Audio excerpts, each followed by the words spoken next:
Yo, what is up, you guys? My name is Blitzversion1. Welcome back to Reaction Time, installment 55. We're moving right along with the week, and the month is moving right along as well. This episode is going to be taking us back. What is one of y'all's favorite movies? My favorite movies was actually all starring one. A lot of my favorite movies are all starring this one guy who's actually we're watching. It's Mike Myers, by the way. He played a lot of funny things. He played Austin Powers. He played Shrek. Did he play Shrek? Yeah, he played Shrek. He played Wayne from Wayne's World, which is one of my three of my favorite video movies of all time. I mean, I loved all the Austin Powers movies. I got the entire collector's edition in there, which all has all of them in it, including Goldmember. My best friend, who again, like I just talked about in the last episode, is one of the ones who stopped talking to me for a long time, and we used to hang out all the time and talk to each other all the time and stuff like that. Anyway, he became a detective for a police department that's not too far from where I live, and he got married, had a couple kids, got divorced, and then he's married again with another woman who had another 2 kids. And then I believe they were trying for a baby. So by the time of this recording, he probably has a total of 5 or 6 kids. 2 of his own, 2 hers, and 1 or 2 more, because twins do run in their family, obviously, because he had twins, and his new wife originally had twins before they got married. And you never know. I'm kind of hoping he doesn't have another set of twins, to be honest, for his sanity. Anyway, he made it up to detective in police and stuff like that. And I'm really proud for him. But at the same time, we stopped hanging out and stopped talking because I was technically a felon and he was a cop. So we couldn't really hang out. We couldn't really talk. So, you know, but at the same time, I have talked, some of our mutual friends and stuff like that who are still tight with him and tight with me have told me that he's still doing good and stuff like that. I want to try and sneak.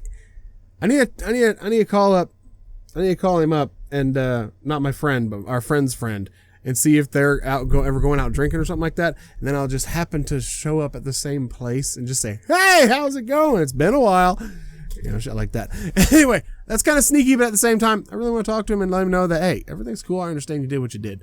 Anyway, we're going to move right along. So we're reacting to Mike Myers Rewatches Austin Powers, Shrek, and Wayne's World. This is Vanity Fair, by the way. So without further ado, take it away, Mike. Beyonce was a dream. She was the loveliest person in the world and just knocked it out of the park. She would always listen to music, and she said to me, "Mike, what are you listening to right now?" And I said, "Oh, I'm just listening to Led Zeppelin at the moment." Hell yeah! And she went, "I think I'll listen to that Led Zeppelin." She had never heard of it. She was so young, and the whole crew was like, "Oh!" And then the next day, she was doing this, and I said, "What are you listening to?" She went, "Led Zeppelin, they're great."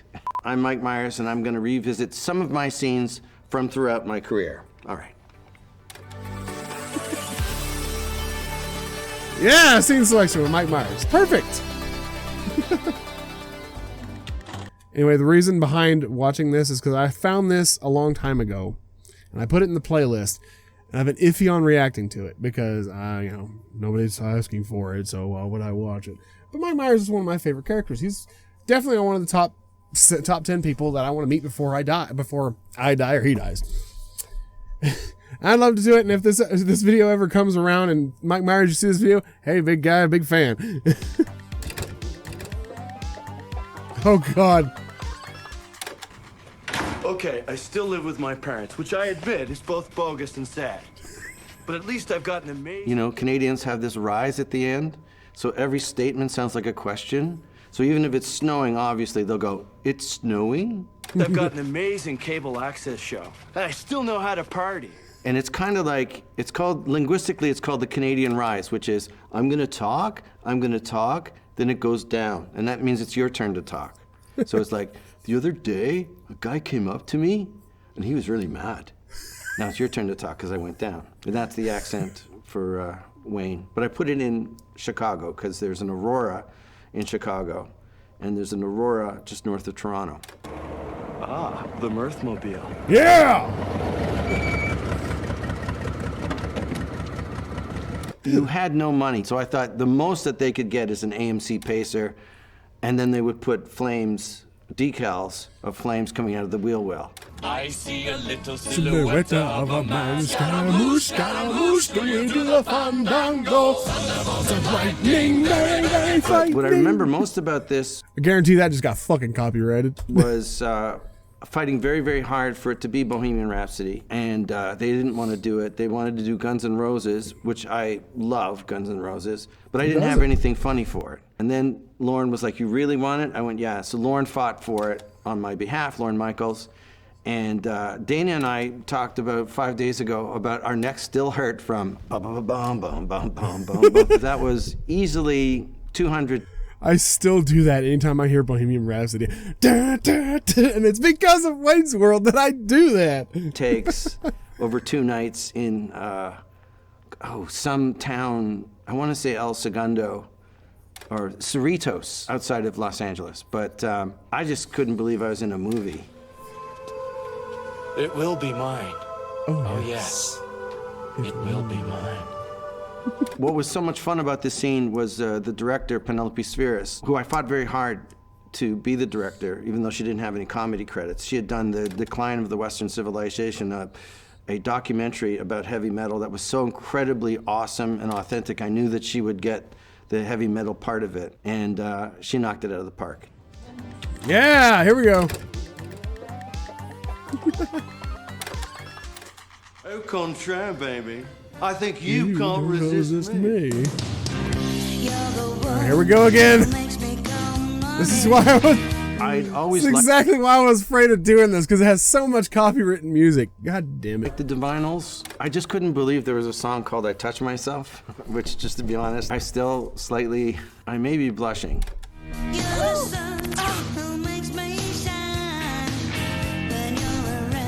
There's something about sexuality that is corny. People get very, very serious about their sexiness, and to me it always makes me laugh because it's almost too arch, you know what I mean? So overt sexuality makes me laugh, and especially like really contrived dirty jokes make me laugh. The fembots is something, it's a little bit from $6 Million Man, and it's a little bit from one of the Matt Helm movies, but I needed somehow to show that he has mojo. The reveal of the chest hair was just when I was a kid marveling at Sean Connery being part man, part beast, a crazy amount of chest hair. He had a pelt, if you will, more than chest hair. That scene was choreographed by a fantastic choreographer, Marguerite Derrick, who did all of the choreography for all the Austin Powers films. An absolute genius, because what she would do is go, what do you got? I took jazz dancing and tap as a child in Toronto. I would show her my moves, very, very influenced by Fosse.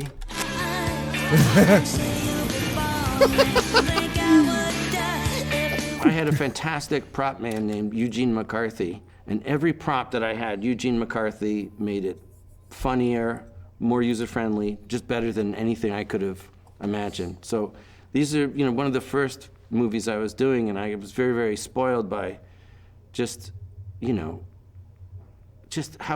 what great artists I got a chance to work with, like Marguerite Derrick and Eugene McCarthy and Jay Roach and all of the people.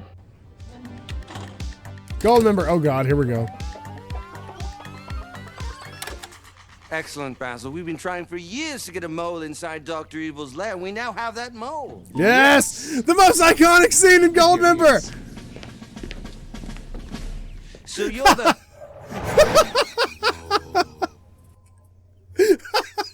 Okay, backstory on my friend. He has a mole on the opposite side. So his mole is over here.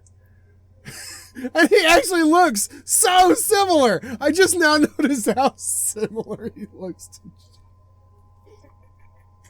to. Oh my God, that's killing me. Oh, I haven't watched Goldmember in so long. God, it does. His mole's on this side, and his face is almost, his hair's, even his hair. Oh my God, what in the hell? This is weird. Sorry, I keep stopping, but it's so good. Now, the reason I did the mole joke is that I just recently had it removed, but I had a giant mole on my face, and I had just gotten on Saturday Night Live, and these college girls, the kind of like Mean Girls, right?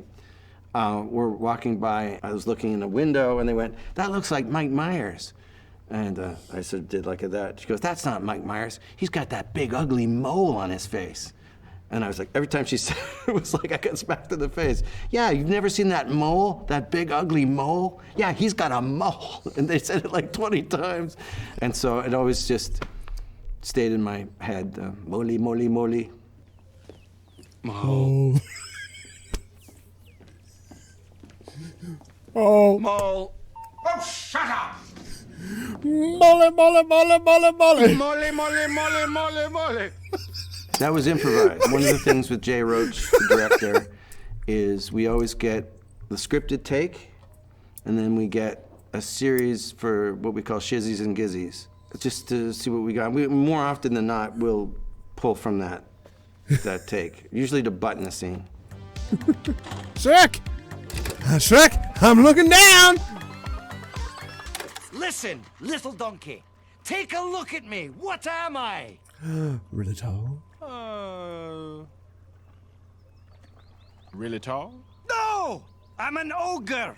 You know. Fairy tales were about the class system. You know what I mean? You had worker people, and then you had this people who were, for no reason, the king and queen. They weren't elected or anything.